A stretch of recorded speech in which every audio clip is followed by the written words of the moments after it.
We have some differentiable function whose derivative is always less than or equal to 5 for all values in the closed interval 1 to 5. We know f of 1 is 3, but what's an upper bound of f of 5?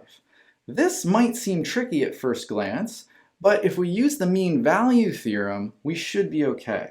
Remember, the mean value theorem says that f prime of c equals f of b minus f of a over b minus a for some value in the interval, so long as our function is continuous and differentiable on that interval.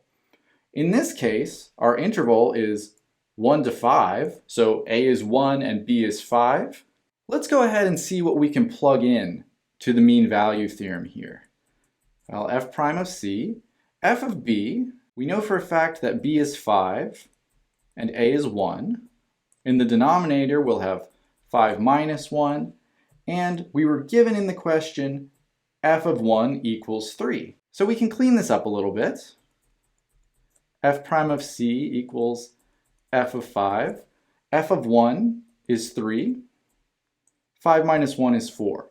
Now we're looking for an upper bound of f of 5. We want to restrict f of 5 with some less than or equal to sign.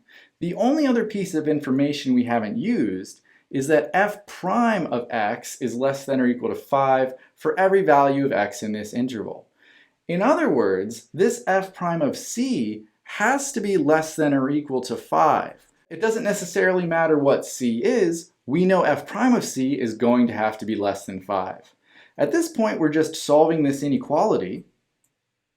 I'll write it one more time. 5 has to be greater than or equal to f of 5 minus 3 over 4. Let's just isolate f of 5, multiply by 4, and then we can simply add 3. It looks like 23 is always greater than f of 5. In other words, 23 is an upper bound for f of 5 on that interval.